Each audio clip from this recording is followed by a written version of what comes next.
पहला जो हमें पढ़ना है, देखो इसमें लिखा हुआ इनसाइड, बात मत करो, इधर लिखा हुआ इनसाइड, अरे देख लो इसमें क्या क्या हमें कंटेंट है। इनसाइड में ड्रग पढ़ने, हमें केमिकल्स इन फूड पढ़ने हैं, और थर्ड वन जो है वो क्लीनिंग एजेंट पढ़ने, थर्ड वन जो है पढ़ने वो क्लीनिंग एजेंट पढ़ना है, ठीक है। अब हम स्टार्ट करते हैं। ड्रग, ड्रग किसको बोलते हैं? व्हेन दी बायोलॉजिकल, बातें मत करो, शांति से सुनो। When the biological response is therapy and useful, यानी मेडिसिन जो होते हो क्या होता है, बायोलॉजिकल सिस्टम के लिए क्या होता है, हेल्पफुल होता है, और वो बायोलॉजिकल रिस्पॉन्स देता है। जैसे हमें बुखार लग गया या फीवर लग गया, सर्दी हो गया, हम मेडिसिन लेते हैं, और जब मेडिसिन लेते हैं तो क्या होता है, वो बायोलॉजिकल रिस्पॉन्स देता है और फिर सही हो जाता है। उसको हम क्या बोलते हैं? मेडिसिन बोलेंगे या ड्रग बोलेंगे? अब ध्यान देना, हम गए डॉक्टर के पास और उसने प्रिस्क्रिप्शन दिया कि ये दवा लेना है, हमने दवा परचेज किया, उसको खाया, और वो जो डिजीज था वो क्या हो गया, ठीक हो गया। इस प्रोसेस को हम क्या बोलते हैं? कीमोथेरेपी। क्या बोलेंगे इसको? कीमोथेरेपी। तो केवल कीमोथेरेपी कैंसर के लिए नहीं होता है, हम एक नॉर्मल डेली लाइफ में अगर भी जाएं तो उसको हम क्या नाम से जानेंगे? कीमोथेरेपी के नाम से जानेंगे। तो कीमोथेरेपी केवल स्पेशलिस्ट कैंसर के लिए नहीं है। कीमोथेरेपी मतलब क्या हुआ, हम एक नॉर्मल डिजीज के लिए डॉक्टर के पास जाते हैं, प्रिस्क्रिप्शन लेते हैं, दवा परचेज करते हैं, खाते हैं, उसके बाद सही हो जाता है, दैट इज नोन एज, दरवाजे बंद कर दो, that is known as chemotherapy. Next है, तो मेडिसिन का मतलब क्या हुआ, जो बायोलॉजिकल रिस्पॉन्स दे, that is known as medicine. और मेडिसिन को परचेज करना, मेडिसिन लेना, और जिस जो डिजीज हुआ है उसके लिए मेडिसिन लेना और उसको खा के फिर ठीक करना, उसको हम क्या बोलते हैं? कीमोथेरेपी। तो कीमोथेरेपी ऐसा नहीं केवल हम कैंसर के ट्रीटमेंट के लिए करते हैं, यानी कोई भी डिजीज का अगर हम ट्रीटमेंट करते हैं मेडिसिन के द्वारा, that process is known as chemotherapy. Next है, जो ड्रग है उसका क्लासिफाइड किया गया है। तो ड्रग जो है वो कैसे कैसे क्लासिफाइड किए गए हैं, तो जितने भी मेडिसिन है उनको अलग अलग टाइप से क्लासिफाइड किया गया है। पहला जो है वो है फार्मालॉजिकल, फार्मालॉजिकल इफेक्ट। फार्मालॉजिकल इफेक्ट मतलब हमें किस तरह का दवा लेना है, पेन किलर लेना है या एंटीसेप्टिक लेना है, किस तरह का हमें मेडिसिन को यूज करना है, उसके बेसिस से बोला गया है फार्मालॉजिकल। फार्माकोलॉजिकल है। सेकेंड है ड्रग एक्शन। ड्रग एक्शन का मतलब ये हुआ कि ड्रग कैसे काम करता है, जैसे आगे हम इसका पढ़ेंगे भी कि ड्रग कैसे एक्चुअली काम करता है। तो ड्रग कैसे काम करता है, ड्रग एक्शन के नाम पे एंजाइम में कैसे एक्टिव करता है अपने आप को, तो उस ड्रग एक्शन के भी से क्या है, क्लासिफिकेशन है। तीसरा, केमिकल स्ट्रक्चर के बेसिस पे।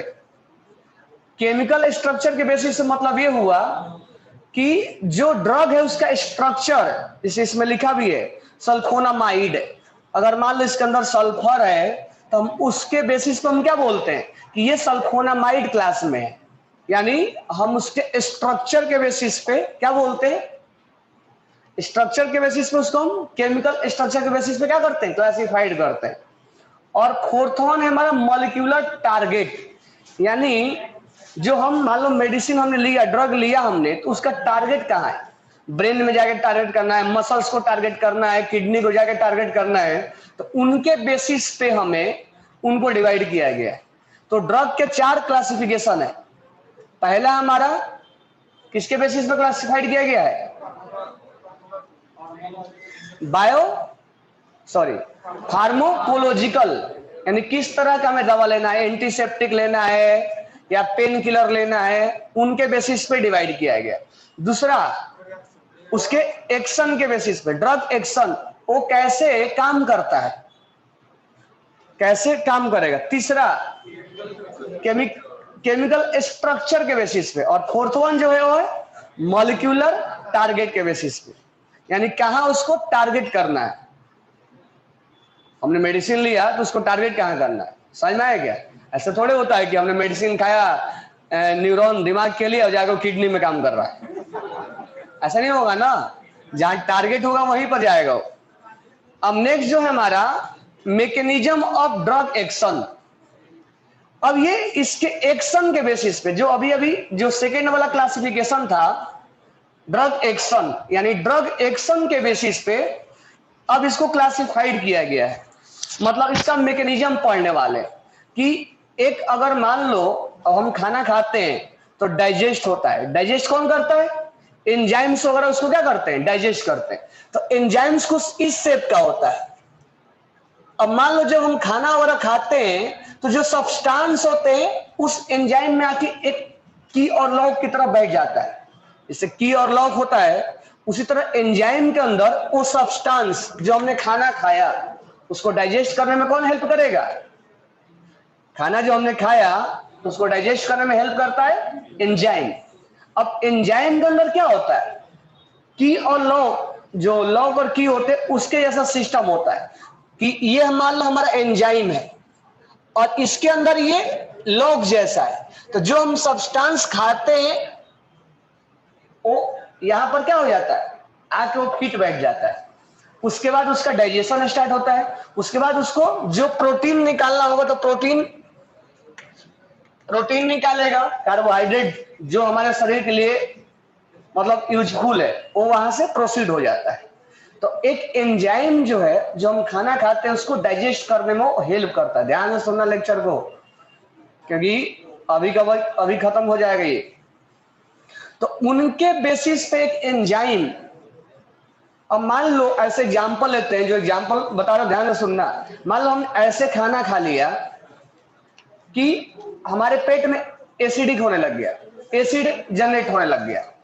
तो जो हमने खाना खाया, मान लो हमने बर्गर ही खा लिया या पिज्जा खा लिया, तो एंजाइम जो है उस सब्सटेंस को यहां लाएगा और सब्सटेंस को लाने के बाद ये हमेशा एक ही जैसा यूजफुल ही सीक्रेट करे, ये कोई जरूरी नहीं है कि हमेशा प्रोटीन ही निकाले या हमारे बॉडी के लिए हमेशा वैसा ही चीज निकाले जो क्या हो, यूजफुल हो। कभी कभी हार्मफुल चीजें भी क्या होता है, सीक्रेट होने लगते हैं वहां से। यानी मान लो हाइड्रोजन सीक्रेट होने लग गया या एसिड सीक्रेट होने लग गया जो हमारे बॉडी के लिए हार्मफुल है, और वहीं स्टमक में क्या कर देता है, वो एसिडिक क्रिएट कर देता है। तो ऐसा कुछ नहीं है जैसे फूड पॉइजन हो गया हम बोलते हैं। तो एंजाइम के अंदर ऐसा सब्सटेंस चला जाता है जो क्या है हमारे लिए बॉडी के लिए यूजफुल नहीं है, और वहां से ऐसे चीजें सीक्रेट करने लगता है जो हमारे स्टमक के लिए क्या है या बॉडी के लिए हेल्पफुल नहीं है। तो उस समय जैसे हमने खाना खाया और एसिड हो गया हमारे को, उस समय हम क्या करते हैं, ड्रग लेते हैं।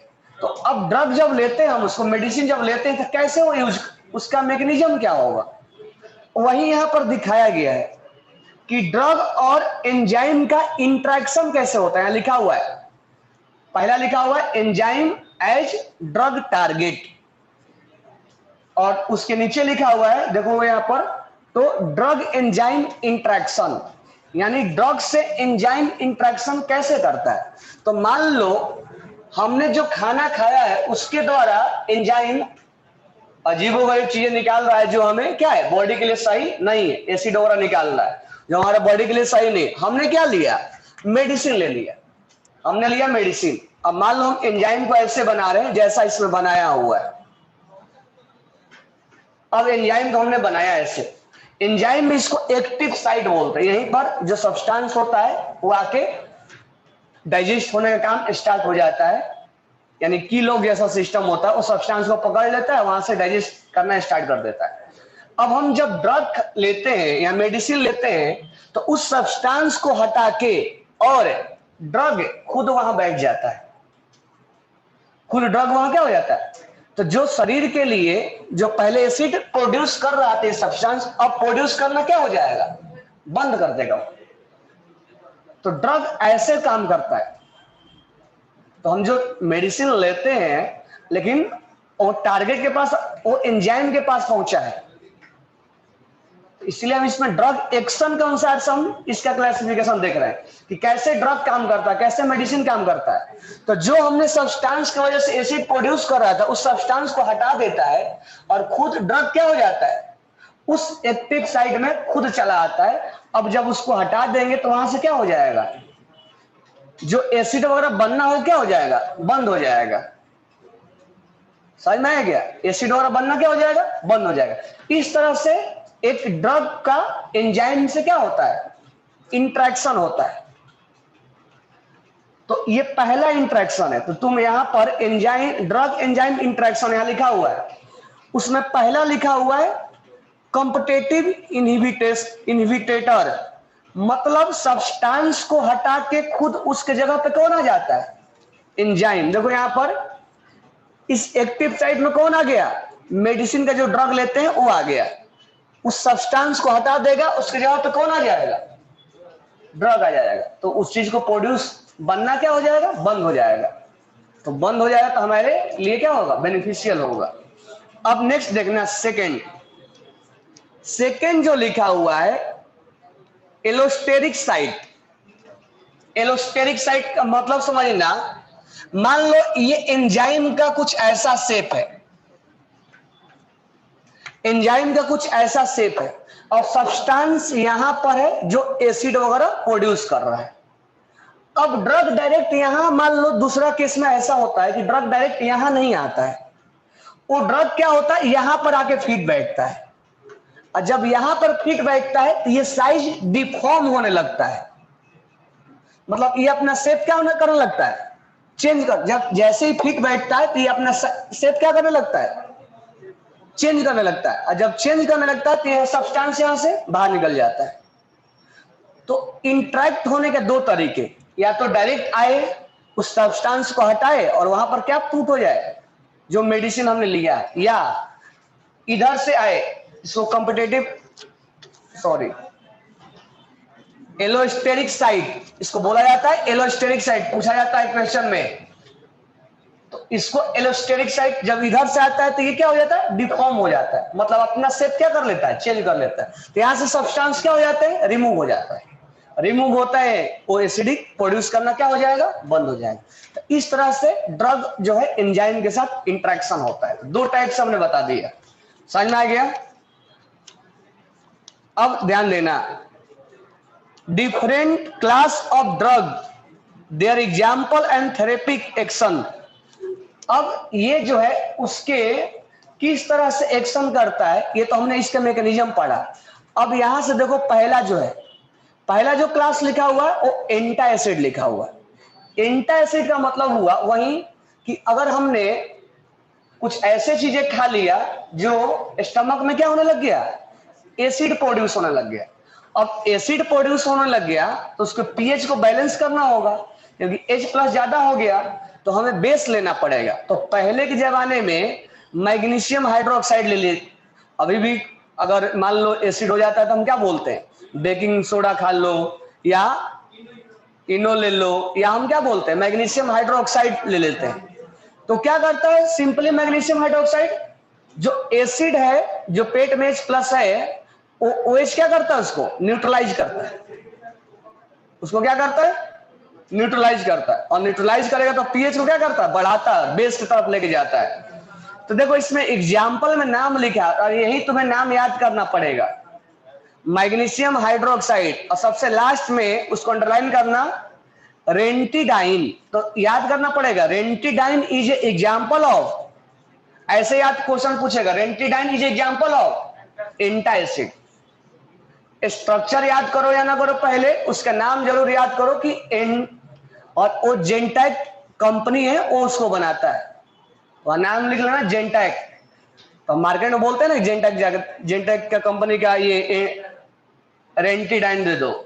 तो रेंटिडाइन क्या हुआ, रेंटिडाइन मेडिसिन का नाम हुआ और हम किसके लिए यूज करते हैं, एंटा एसिड के लिए। तो क्वेश्चन कैसे पूछेगा, ranitidine is example of एंटा acid. इसमें जितने भी एग्जाम्पल लिखे हुए वो तुम याद करना, हिस्टामिन और भी लिखा हुआ है। नेक्स्ट जो है हमारा क्लास में, नेक्स्ट अब देखो क्या लिखा हुआ है, एंटी हिस्टामिन। एंटी हिस्टामिन का मतलब होता है एलर्जिक। एलर्जी हो जाना। अब ऐसे पहले समझ लो एंटी हिस्टामिन का मतलब क्या होता है, क्लास का मीनिंग समझो पहले। एंटासिड तो समझ में आ गया, एसिड हो जाता है। अब मान लो अभी कोरोना हो रहा है, तो कोरोना में क्या हो रहा है, मान लो कोरोना का जो वायरस है वो अंदर गया, वायरस क्या करेगा, वो ब्लड सेल के अंदर जो एक WBC निकलता है, व्हाइट ब्लड सेल निकलता है। अब व्हाइट ब्लड सेल क्या करता है, उसको जो वायरस है उसको निकलने में उसको क्या करने लगता है, वो डिक्रीज करने लगता है, यानी WBC के नंबर को क्या करने लगेगा, कम करने लगेगा। अब जब जैसे ही WBC कम होगा तो हमारे बॉडी में क्या होगा, सब चीज की कमी, मतलब जो भी बायोलॉजिकल सिस्टम होने लगेगा उसको क्या होने लगेगी, कमी होने लगेगी। अब जब कमी होने लगती है तो उसमें क्या होता है, एक वेसल्स खुलता है WBC का, उसको पूर्ति करने के लिए, उसको फिलअप करने के लिए एक WBC का वेसल्स ऐसे खुलता है एकदम फ्लो की तरह, ताकि उसकी कमी को क्या करे, वो पूरा करे।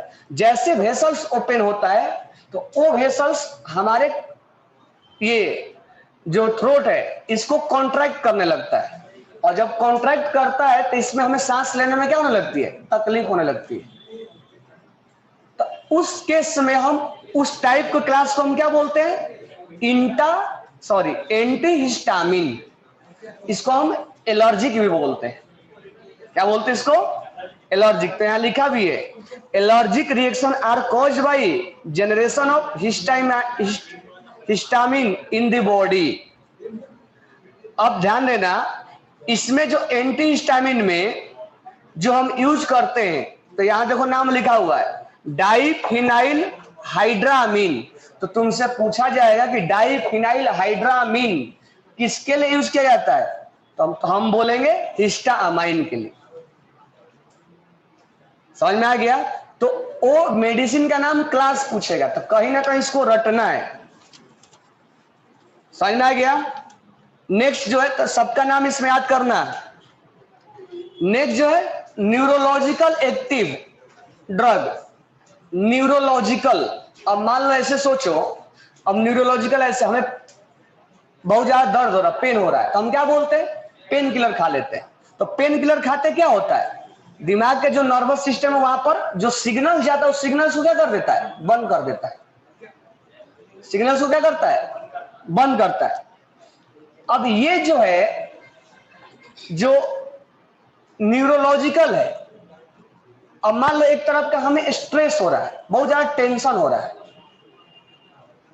बहुत ज्यादा, सभी भी तुम लोग न्यूज में सुने होंगे सुशांत सिंह राजपूत का क्या हो रहा था, टेंशन स्ट्रेस हो रहे थे, तो हमें स्ट्रेस आते। अब वो जो स्ट्रेस आना और पेन किलर, एक पेन किलर लेना अलग और स्ट्रेस अलग है, इसलिए इसको दो कैटेगरी में डिवाइड किया गया है। एक जो कैटेगरी बताया गया है वो है ट्रैंकुलाइजर, उसको अंडरलाइन करते जाओ। ट्रैंकुलाइजर में जो है वो नर्व सिस्टम को डायरेक्ट इफेक्ट करता है। ट्रैंकुलाइजर में वो स्लीपिंग पिल्स दिया जाता है, उसको वहां लिखा होगा स्लीपिंग पिल्स और सब। तो ट्रैंकुलाइजर जो है वो नर्व सिस्टम को डायरेक्ट क्या करता है, अफेक्ट करता है। अगर स्ट्रेस हो गया उस केस में, अब स्ट्रेस और पेन किलर दोनों अलग अलग चीज है। हमें नींद नहीं आ रही है या स्ट्रेस हो रहा है, टेंशन हो रहा है, उस केस में जो नर्व सिस्टम के लिए जो दवा दिया जाता है वो ट्रैंकुलाइजर बोला जाता है। और इधर इसके नाम लिखा गया है, तो इसमें जो फेमस नाम है वो है इक्वेनिल। तो इक्वेनिल का नीचे अंडरलाइन करना, तो पूछा जाएगा इक्वेनिल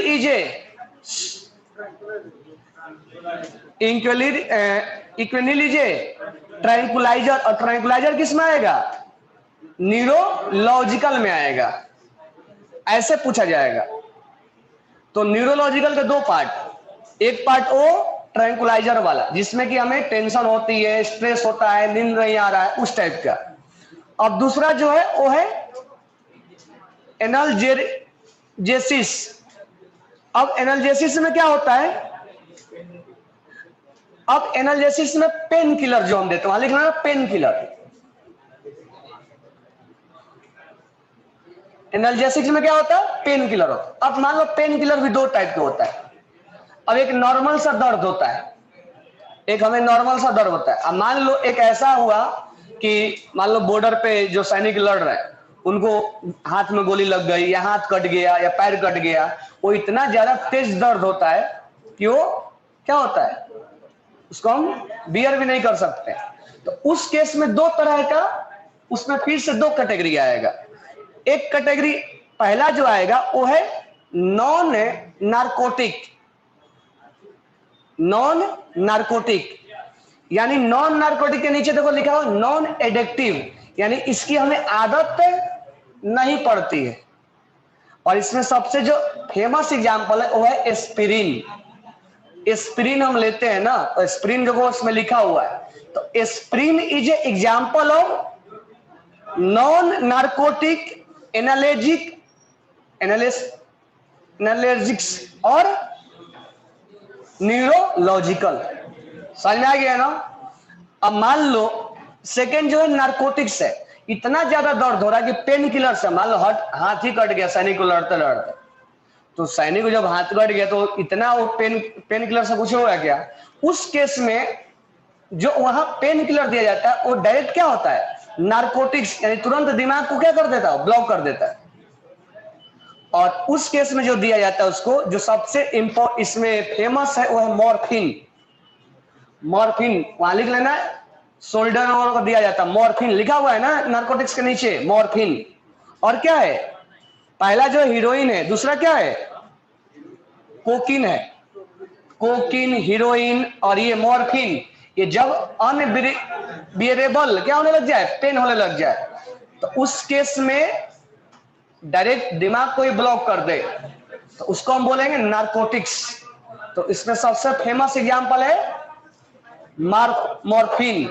मॉर्फिन सोल्जर वालों को दिया जाता है, आज भी दिया जाता है सोल्जर वालों पे। तो मॉर्फिन दे दिया जाता है तो उससे क्या होता है, तुरंत दिमाग को ब्लॉक कर देते, ये नारकोटिक्स में आ जाएगा। यानी ये क्या है, एडिक्टिव है।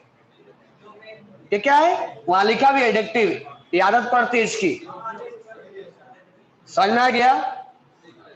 तो न्यूरोलॉजिकल में दो टाइप, एक ट्रैंकुलाइजर मतलब स्ट्रेस से रिलेटेड चीजें, नींद नहीं आ रही है, स्ट्रेस आ रहा है, टेंशन आ रहा है। दूसरा पेन किलर से रिलेटेड। पेन किलर में दो टाइप, एक ऐसा नॉर्मल पेन किलर और एक मतलब उसको बोलेंगे नॉन नारकोटिक, और एक क्या बोलेंगे, नारकोटिक। बहुत ज्यादा दर्द हो रहा है कि हमें मान लो गोली वगैरह लग गया उस केस में, तो उस केस में क्या आएगा, नारकोटिक आएगा। नारकोटिक में फेमस एग्जांपल किसका है, मॉर्फिन, कोकीन, हीरोइन। समझ में आ गया। अब नेक्स्ट क्लास में चलो। नेक्स्ट क्लास जो है वो है एंटी माइक्रोबल्स। एंटी माइक्रोबल्स मतलब फंगस लग गया, जख्म हो गया, उससे बैक्टीरिया लग गया, समझ में आ गया क्या, बैक्टीरिया वगैरह लग गए, तो उस केस में हम क्या बोलते हैं कि एंटीसेप्टिक ले लो, डिटॉल लगा लो, ये बोलते हैं। तो उसमें जो पहला क्लास है वो क्या है, एंटीबायोटिक, यानी बैक्टीरिया को मारने के लिए हम क्या लेते हैं। अब मान लो हमें सर्दी जुकाम हो गया तो हम क्या बोलते हैं, एंटीबायोटिक ले लो। तो बैक्टीरिया को मारने के लिए हम एंटीबायोटिक लेते हैं। तो पहला उसमें क्लास है एंटीबायोटिक। फेमस एग्जांपल उसका पेनिसिलिन का।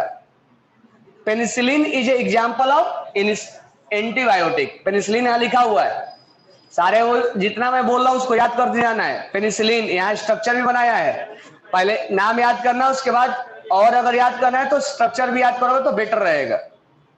पेनिसिलिन, उसके बाद क्या है, क्लोरो क्लोरो एम्फोनिकल, ये भी, इसको भी अंडरलाइन कर लेना। ये किस में आएगा, एंटीबायोटिक में आएगा। ये किस में आएगा, तुम्हें मैं बस पढ़ने का तरीके बता रहा हूं, इस टॉपिक में है क्या, कंटेंट क्या है, तुम उसको पढ़ पढ़ के याद करते जाओगे। इस ये याद करना है और ये फेमस क्वेश्चन है उस क्लास। अब जैसे पूछ देगा कि एस्पिरिन, एस्पिरिन क्या है, पूछ देगा कि ये पेनिसिलिन क्या है, या ऐसे डायरेक्ट पूछता है व्हाट इज पेनिसिलिन, या किस क्लास में आएगा।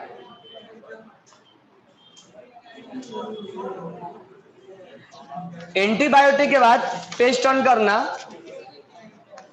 एंटीबायोटिक के बाद इसमें सेकंड भी है क्या, कोई सेकंड कहां लिखा है,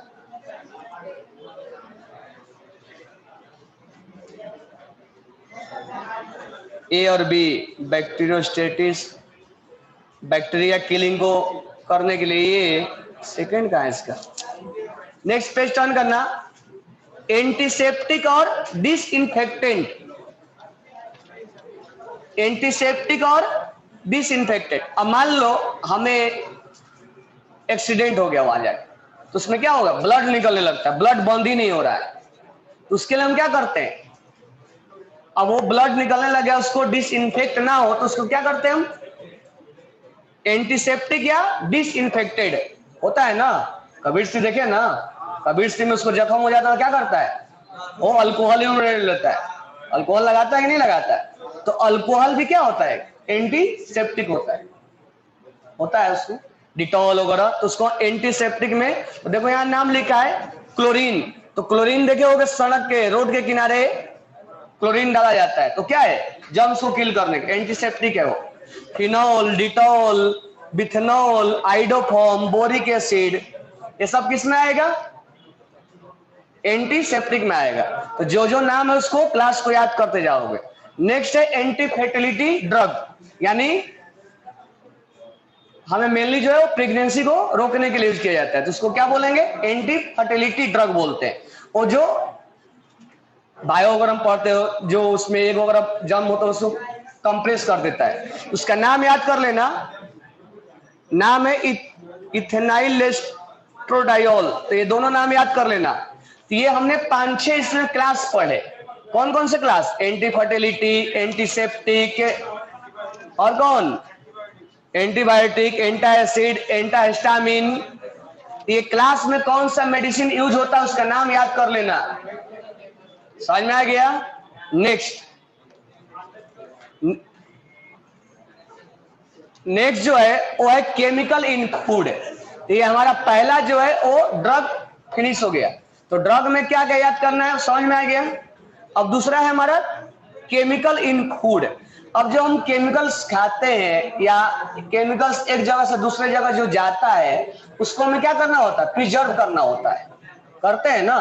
तो मान लो फ्रिज क्या है, फ्रिज भी एक तरह का प्रिजर्व ही करता है, बैक्टीरिया को रोकता है। अब जो हम वेपर्स वगैरह खाते हैं, कुरकुरे, चिप्स जो खाते हैं वो क्या होता है, पैकेट में भरा रहता है, उसमें हवा भी रहता है, तो हवा नहीं एक्चुअली में वो क्या है, एंटीऑक्सीडेंट है, ताकि उस पर बैक्टीरिया ना लग जाए, तो उसको हमें प्रिजर्व करना रहता है। तो प्रिजर्व करने के लिए जो पहला है वो एंटीऑक्सीडेंट है।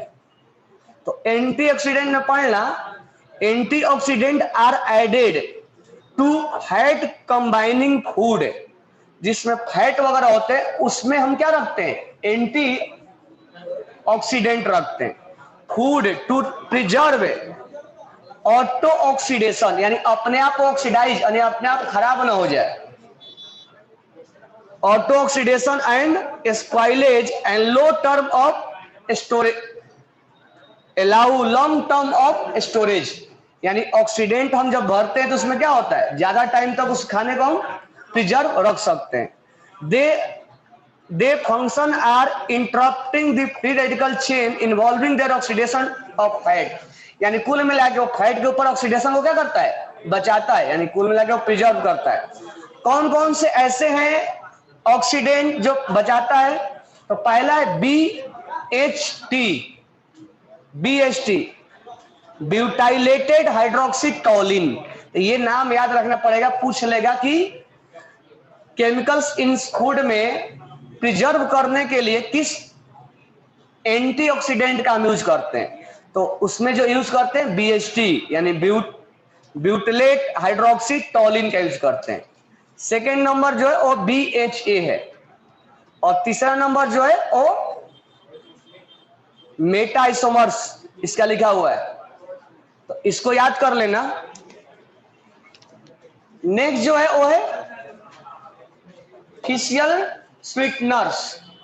अब क्या होता है, जो हम शुगर लेते हैं तो मार्केट में ऐसे कई भी नेचुरल और कई आर्टिफिशियल ऐसे शुगर होते हैं, जो क्या होता है, जो नॉर्मल हम शुगर लेते हैं उससे कई ज्यादा टाइम्स ज्यादा स्वीट होता है। नाम सुनो किसका नाम सुने, सक्रीन का, सक्रीन का नाम सुने ना। सक्रीन जो है 550 टाइम्स शुगर से क्या होता है, ज्यादा मीठा होता है, लेकिन वो बहुत ज्यादा महंगा होता है। तो पूछा जाएगा सक्रीन, तो सक्रीन एक्चुअली नेचुरल होता है, बाकी सब आर्टिफिशियल है। सक्रीन क्या है? नेचुरल है। और 550 टाइम्स क्या है? यहां पर नेक्स्ट पेज पे आ जाओ, यहां पे सक्रीन, सब ग्लूकोज फ्रूक्टोज में आएगा। उसके बाद एक क्लाइक्लेमेट, वो 7 टाइम्स होता है। तो इसके जितने भी आर्टिफिशियल स्वीटनर है वो उसका नाम याद कर लेना। तो पूछा जाएगा इनमें से कौन आर्टिफिशियल स्वीटनर है? डल्किन, न्यूट्रास्वीट, सुक्रोज, और क्या है एलिटा में। ये 2000 टाइम्स सबसे ज्यादा स्वीट होता है, 2000 टाइम्स ज्यादा स्वीट है ये। तो जितना भी ये स्वीटनर्स उसका नाम याद करना पड़ेगा और कौन कितना टाइम्स स्वीट है। समझ में आ गया? नेक्स्ट जो इसमें टॉपिक है वो है फूड प्रिजर्वेशन। फूड को हम कैसे प्रिजर्व कर सकते हैं? तो फूड को प्रिजर्व करने के लिए क्या करते हैं हम? एंटीऑक्सीडेंट वगैरह यूज करते हैं कि नहीं करते हैं? एंटीऑक्सीडेंट वगैरह हम यूज करते हैं। तो उस एंटीऑक्सीडेंट का नाम याद करना पड़ेगा। इस टॉपिक में और कुछ नहीं है, उसका नाम याद करते चलो, इसलिए कि मैं तुम्हें बता दिया कि इसमें है क्या क्या। समझ में आ गया? नेक्स्ट है हमारा क्लीनिंग एजेंट। अब क्लीनिंग एजेंट में दो टाइप आता है, एक आता है सोप और एक आता है डिटर्जेंट। क्लीनिंग एजेंट में हमें दो पढ़ना है, एक है सोप और एक है डिटर्जेंट। दोनों में डिफरेंस क्या होते हैं और दोनों कैसे, क्लीनिंग एजेंट एक्शन कैसा है उसका, क्लीनिंग एजेंट एक्शन यानी वो काम कैसे करते हैं। तो देखो सबसे पहले दिया है सोप के बारे में। सबसे पहले क्या दिया है? सोप के बारे में। तो पढ़ो इसमें, soap are sodium and potassium salt of, बातें मत करो, soap are sodium and potassium salt of long chain fatty acid, long chain fatty acid example stearic, oleic, palmitic acid. Soap containing sodium salt are formed by heating fat with aqueous sodium hydroxide solution. This reaction is known as saponification. तो देखो इसमें क्या लिया हुआ है? ये लिया हुआ है ग्लिसाइल ईस्टर ऑफ स्टेरिक एसिड। उसका रिएक्शन किससे करवाया है? NaOH से।